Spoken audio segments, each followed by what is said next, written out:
ہوتے ہیں. جس کا ابا غصے والا ہوتا ہے نا، اس کی اماں بھی ساری زندگی تکلیف میں گزارتی ہے کہ یہ صحیح ہوتا تو میرے گھر میں بھی سکون ہوتا. پھر اس کے بچے بھی تکلیف میں رہتے ہیں کہ اگر والد تھوڑا ٹھنڈا ہوتا، بلکہ باپ غصے والا ہو، تو بچوں کو باپ کا پیار ہی نہیں مل پاتا.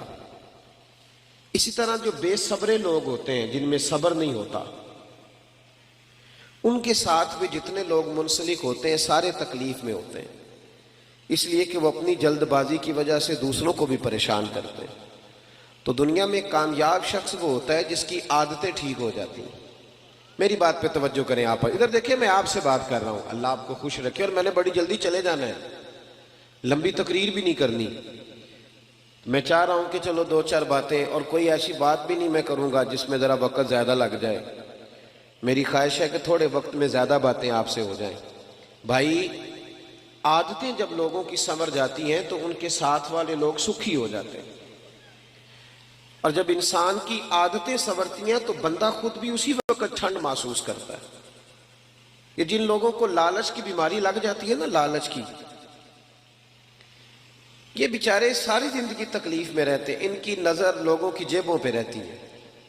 وہ لالچی کوئی بھی ہو، وہ لالچی تاجر ہو تب بھی ٹھیک ہے، نعت کا ہو تب بھی ٹھیک ہے، وہ کوئی سا بھی لالچی ہو، پھر وہ لگ گئی نظر تو پھر وہ دیکھتا رہتا ہے کس جیب سے نوٹ نکلے ہیں، کس سے نہیں نکلے. آپ کو پتہ نہیں، یہ بھی میلاد شریف آئے گا تو بڑے بڑے ریٹ لگیں گے اور بڑے بڑے نوٹ چمکیں گے. پھر لوگ دیکھ لیتے ہیں کہ نوٹوں کی دتھی کس کے ہاتھ میں ہے، پھر اس کو کہتے ہیں شیر و حاجی صاحب دی نظر ہے، اس کا نام بھی پوچھ لیتے ہیں کیا ہے. پھر یہ چکر چلے گا. تو جب عادتیں، اصل بات کیا ہے، بے صبری ہو گئی. ورنہ روٹیاں تو دو ہی کھانی ہیں. 100 روٹی کھا سکتا، تو میرا خیال ہے کہ اگر تھوڑی قناعت کرے، صبر کرے، تو اللہ تعالیٰ اسے سکون عطا فرمائے. تو پھر اس کا یہ سارا کام عبادت ہی رہے گا، تجارت نہیں بنے گا، پھر عبادت رہے. نبی پاک علیہ السلام نے جو نور کی برسات کی ہے نا، تو حضور نے لوگوں کی عادتوں کو بدلا ہے. نبی پاک نے لوگوں کی، یہ نوجوان میری بات پہ توجہ کریں، غلط شعر کچھ لوگ پڑھتے ہیں کہ عادتیں نہیں بدلتی. یہ جھوٹ ہے. حضور عادتیں ہی بدلنے آئے ہیں دنیا میں. نبی پاک نے عادتیں بدل دی ہیں، عادتیں بدل جایا کرتی ہیں. قرآن پاک کی جو آیت میں نے تلاوت کی، اللہ پاک نے فرمایا کما ارسلنا فیکم رسولا منکم، میں نے یہ رسول تمہیں میں سے تمہیں اس لیے عطا کیے ہیں، یتلو علیکم آیاتنا، کہ یہ تم پر میری آیتیں پڑھیں گے، ویزکیکم، اور تمہیں پاک فرما دیں گے. تمہاری عادتیں میرے نبی بدل ڈالیں گے، تمہیں پاک کر دیں گے. رسول پاک علیہ السلام نے لوگوں کی عادتیں بدل دی. دیکھیں نا، روٹی کپڑا مکان کا نعرہ لگانا آسان ہے، سڑک بنانے کا نعرہ لگانا آسان ہے، پیسے ہوتے ہیں سڑک بن جاتی ہے. نبی پاک نے ان میں سے کوئی نعرہ نہیں لگایا. حضور نے انسان بنانے کا نعرہ لگایا، تعمیر انسانیت کا نعرہ لگایا. فرمایا میں تمہیں انسان بناؤں گا. کون سا انسان؟ وہ انسان بناؤں گا جس سے رب پیار کرے گا، جس سے اللہ محبت فرمائے گا. رسول کریم صلی اللہ تعالی علیہ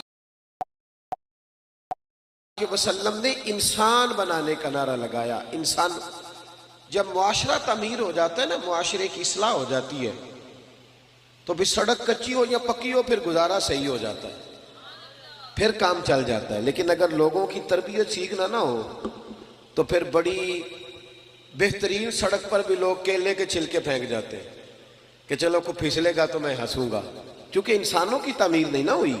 تو میرے بھائی، رسول پاک علیہ السلام نے، ملا علی قاری نے لکھا ہے مرکات میں، مشکات میں حدیث ہے لیکن مرکات میں تفصیل ہے، اس لیے اسی کتاب کا حوالہ دیتا ہوں جس میں بھی تفصیل ہے. حضرت جریر بن عبداللہ رضی اللہ تعالیٰ عنہ حضور کے صحابی ہیں. فرماتے میں تاجر تھا، کاروبار کرتا تھا. میرا کاروبار یہ تھا کہ میں دیہاتوں سے جانور خریدتا تھا اور شہروں میں لا کے بیچتا تھا. یہ بیوپاری کہتے ہیں ہم اپنی زبان میں، بیوپاری، جانوروں کا بیوپاری. کہتے ہیں میں دیہاتوں سے خریدتا، شہروں میں بیچتا. یہ میرا بیوپار تھا. اللہ نے میرے اوپر کرم فرمایا تو میں دروازہ رسول تک پہنچ گیا صلی اللہ علیہ وسلم. حضور کی بارگاہ تک جب میں پہنچا نا، تو نبی پاک صلی اللہ علیہ وسلم نے مجھے کلمہ پڑھایا. بہت ساری نصیحتیں حضور نے فرمائی، تو ایک نصیحت یہ فرمائی حضور نے فرمایا جریر تمہیں پتہ ہے میرا دین کیا ہے؟ میں نے کہا یا رسول اللہ بتا دیں. تو فرمایا الدین النصیحہ، میرا سارا دین کسی کا بھلا کرنے کا نام ہے. دین کیا ہے؟ بول کے بتائیں. نفع لینے کا نام نہیں. دین نفع.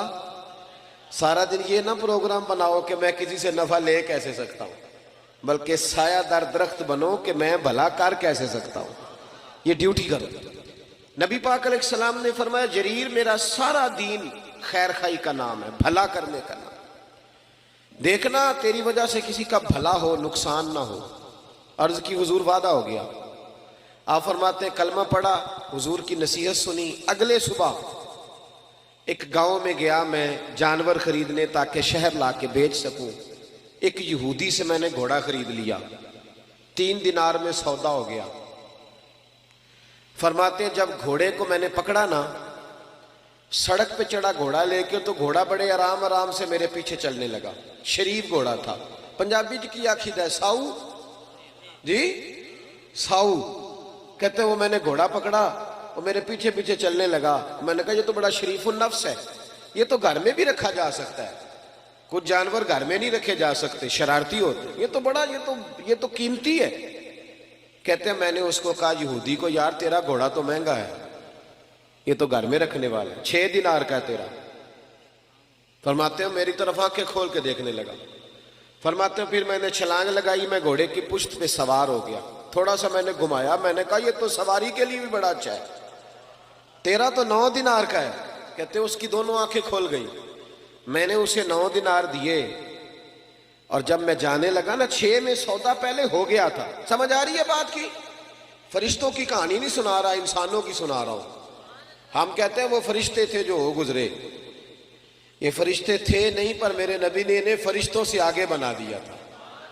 اسی دھرتی پہ یہ لوگ رہتے تھے، کھاتے تھے، پیتے تھے، سوتے تھے، جاگتے تھے. پر حضور فرماتے ہیں صحابی کا نجوم، میں نے ان پر اتنی نور کی برسات کی ہے کہ سارے ستارے بن گئے. حضرت جریر ابن عبداللہ رضی اللہ تعالیٰ عنہ کہنے لگے 9 دینار کا ہے تیرا. اور جب 9 دینار دے کے گھوڑے پہ بیٹھے جانے لگے تو یہودی نے آگے بڑھ کے لگام پکڑ لی. کہنے لگا جریر تو وہی ہے یا کوئی اور ہے؟ تو نے پہلے بھی کئی دفعہ جانور خریدے ہیں، کوئی پہلی دفعہ تو آیا نہیں، وہی ہے کہ کوئی اور ہے؟ تو جناب جریر کہتے ہیں میں نے بڑی ٹھنڈی آہ بھری. میں نے کہا میں وہ نہیں ہوں جو پہلے آتا تھا، میں وہ نہیں ہوں جو میں، اللہ کرے آپ بھی سویرے کہیں میں وہ نہیں ہوں جو رات محفل میں گیا تھا، اب میں بدل گیا ہوں. میں نے رات اللہ رسول کی بات سنی ہے، اب میں بدل گیا ہوں. اللہ کرے ایسا ہو جائے. کہنے لگے حضرت جریر بن عبداللہ میں وہ نہیں ہوں، میں بدل گیا. کہا آپ کون ہو؟ کہنے لگے پہلے میں صرف جریر تھا، اب میں رسول اللہ کا صحابی بن گیا ہوں، اور میرے نبی نے مجھے فرمایا ہے کسی کا بھلا کرنا. فرمانے لگے 9 دینار تجھے دے کے جا رہا ہوں، میں انشاءاللہ منڈی جاؤں گا، محنت کر کے بیچوں گا تو 12 دینار کا بکے گا. تو مجھے اللہ 3 دینار پھر بھی دے دے گا تو میں تیرے 6 کیوں کھاؤں؟ تو اپنے 6 رکھنا، تو میں تیرے 6 کیوں کھاؤں؟ کہتے ہیں جب میں نے یہ کہہ کہ گھوڑے کو ایڑی لگائی جانے لگا تو وہ یہودی دوڑ کے چھلانگ لگائی اور میرے پیچھے بیٹھ گیا. میں نے کہا تو کدھر جا رہا ہے؟ کہنے لگا یار مجھے بھی وہیں لے چل جہاں سے اللہ نے تجھے تبدیل فرمایا ہے، میں بھی حضور کا کلمہ پڑھوں گا. ساتھ اللہ صرف مسجد میں نہیں ملتا، دکان پہ بھی مل جاتا ہے جی. اللہ دکان پہ بھی. شرط یہ ہے کہ جو مسلمان نماز پڑھ کے آیا نا وہ دکان پہ بھی نمازی رہے، دکان کے آ کے بدل نہ جائے، دکان پہ بھی وہ اللہ. حضرت معروف کرخی رحمت اللہ تعالی علیہ آپ کی خانقاہ کے مسجد کے سامنے نا ایک کریانے والا تھا. کریانے والے ہوتے ہیں نا، وہ صبح جا کے موٹر سائیکل کے پیچھے توڑے میں باندھ کے لاتے ہیں بازار سے سامان، پھر گاؤں میں دیہات میں لا کے بیچتے ہیں، بڑا بھلا کرتے ہیں لوگ. آپ کے گھر کے بالکل سامنے خانقاہ اور مدرسہ کے سامنے کریانے والا تھا.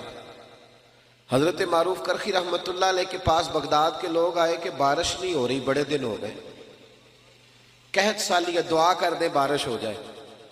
تو حضرت معروف کرخی فرمانے لگے کریانے والے سے دعا کراؤ بارش ہو جائے گی.